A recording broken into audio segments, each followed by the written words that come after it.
마르코 루비오 국무장관이 한국의 광복절을 맞아서 오늘 대한민국 국경일이라는 제목으로 짧은 축사를 발표했습니다. 이건 Republic of Korea National Day 이렇게 했습니다.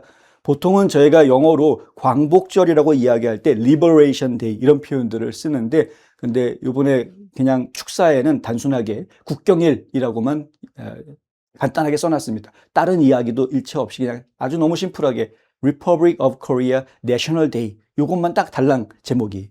그리고 내용은 아주 짧습니다. 미 합중국 정부를 대표하여 국경일을 맞이한 대한민국 국민 여러분께 따뜻한 축하의 말씀을 전합니다. 이렇게 시작을 하고요. 지난 70년 동안 미국과 대한민국은 공동의 가치와 상호 신뢰 그리고 서로의 안보와 번영을 굳건히 지키겠다는 변함없는 의지를 바탕으로 동맹을 발전시켜 왔습니다. 지난해 가을 대통령의 역사적인 대한민국 국빈 방문을 계기로 미국과 대한민국은 양국 관계의 역사적인 새로운 시대를 열었으며 경제안보, 핵심 광물, 조선업을 비롯한 다양한 분야에서 협력을 더욱 심화해 왔습니다. 미국은 대한민국과 함께 할 수 있다는 것을 자랑스럽게 생각합니다. 미국은 없어서는 안 될 핵심 파트너인 대한민국과 계속해서 협력하여 번영을 확대하고 양국을 굳건히 이어주는 특별하고 놀라운 인적 유대를 더욱 발전시켜 나갈 것입니다. 이번 국경일이 큰 기쁨과 영원한 평화의 계기가 되기를 기원합니다. 이게 지금 성명서 내용의 전부입니다. 여기에서 이제 많은 언론들이 가장 딱 꼭 집어서 대한민국을 없어서는 안 될 핵심 파트너다 이렇게 표현을 하고 있다. 이 부분에 이제 방점을 두어서 모든 언론들이 그 내용을 보도를 하고 있는 걸 제가 봤습니다. 네. 당연하죠. 대한민국은 미국한테는 없어서는 안 될 핵심 파트너입니다. 네, 저희가 굳이 지도를 다시 보여드리지 않더라도 지금 대한민국이라는 곳이 만약에 빠지게 되면은요, 그럼 중국이나 러시아가 태평양으로 곧장 빠져나올 수 있는 길이 열리게 됩니다. 그것은 지금 미국 입장에서는 태평양 권역에 대한 패권에 상당한 도전을 받을 수밖에 없는. 그래서 항상 보면은 한국에 대해서 린치핀, 안전장치처럼 그렇게 이야기를 해왔던 것을 저희가 기억을 하는 것이고요. 그래서 한국이라는 나라의 지정학적 위치는 절대 양보할 수 없는 위치가 되어져 있는 것이죠. 이것이 예전에는 이렇지가 않았습니다. 예, 과거에는 그렇지 않았습니다. 조미 통상조약이 맺어졌던 대한제국 시절, 고종황제가 있었던 대한제국 시절, 그때 조미 통상조약이 맺어졌던 그때에는 한국이 그런 역할을 할 수 있는 나라일 거라는 생각을 도저히 하지 못했습니다. 왜냐하면 그때는 중국이 이렇게까지 강하게 성장할 나라가 아니었기 때문에 그냥 중국은 일본하고 싸워서도 그냥 질 수밖에 없는 그런 별 볼 일 없는 나라였습니다. 나라는 크고 역사는 깊긴 하지만은 힘은 그렇게 많지 않았던 그런 나라였습니다. 국민들이 그냥 아편에 찌들어가지고 다 쓸어 넘어지고 뭐 이런 상황이었으니까. 그래서 사실은 미국 입장에서 그 당시에는 한국을 끝까지 지켜줘야 될 그런 이유를 별로 느끼지를 못했던 것이 사실입니다. 근데 지금은 얘기가 다릅니다. 지금은 한국이 없어지게 되면 중국이나 러시아의 도전이 굉장히 거세질 수밖에 없는 상황이 돼버립니다. 돌파구가 만들어지게 되죠. 미국한테 도전할 수 있는 지리적으로. 그러니까 그 상당히 어려워지고요. 그리고 한국이 없이는 미국이 지금 자립을 할 수 없는 그러한 산업군들이 몇 가지가 있는 것입니다. 배터리 업계도 그렇고 조선업계도 그렇고요. 원자력도 마찬가지. 원자력도 원천 기술은 미국이 가지고 있습니다만은 시공 능력이라든가 속도 뭐 여러 가지 면들을 고려하면은 채산성이라든가 이런 걸 고려하면 한국과 미국이 파트너십을 가지고 움직여야 원자력도 훨씬 더 효율적으로 일을 처리할 수 있는 그런 상황이고요. 아주 굉장히 중요하죠. 반도체도 마찬가지.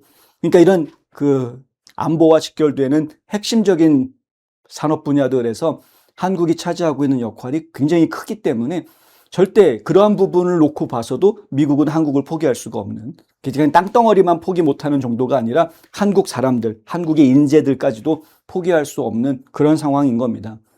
그러니까 한국과 미국의 동맹 관계는 이건 앞으로도 계속 영원히 가져가야 한다라는 것이 저희가 계속해서 말씀드리는 것이고요.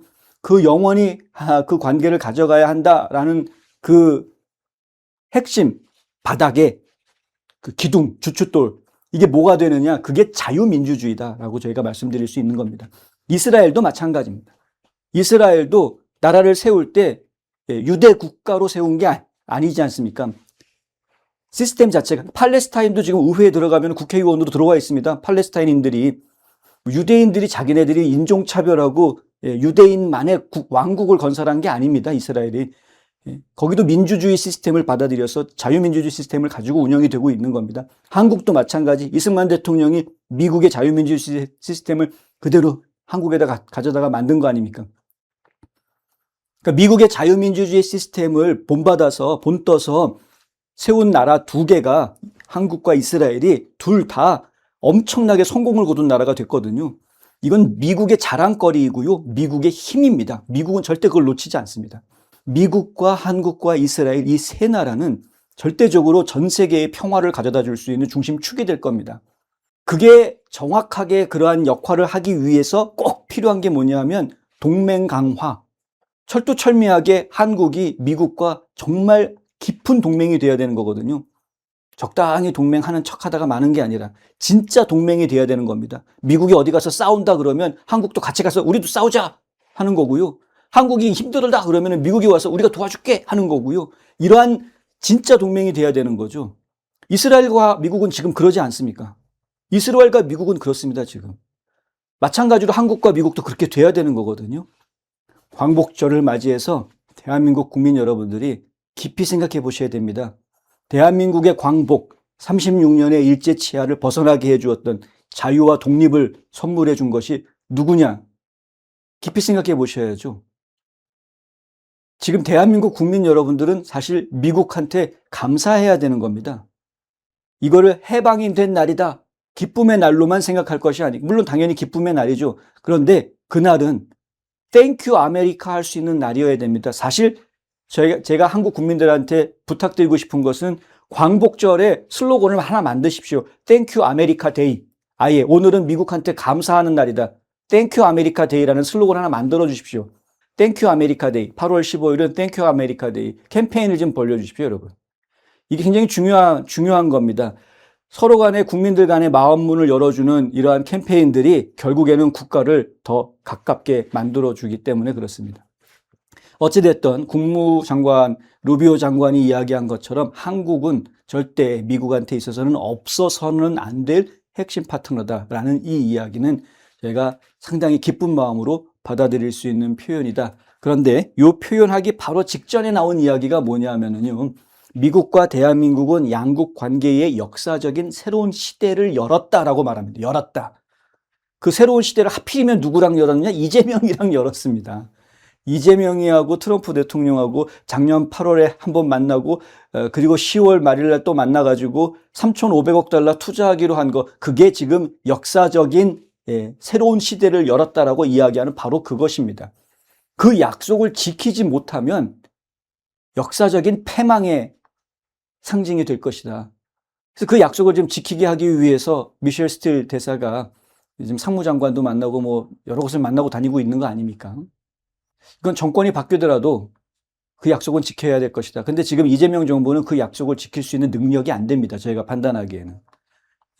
지금 뭐 국내 경제도 제대로 처리를 못하고 있는데 3,500억 달러를 지금 미국에다가 투자할 수 있는 그러한 여력을 만들어내지 못할 겁니다. 이재명 정부에서는. 지금 현재 저희가 보기에 이재명 정부가 미국에 3,500억 달러를 투자한다? 1년에 200억 달러 정도는 투자를 하는 거로 얘기가 일단은 해놓았는데 정말 할 수 있을까? 굉장히 지금 우려하고 있는 것이고요.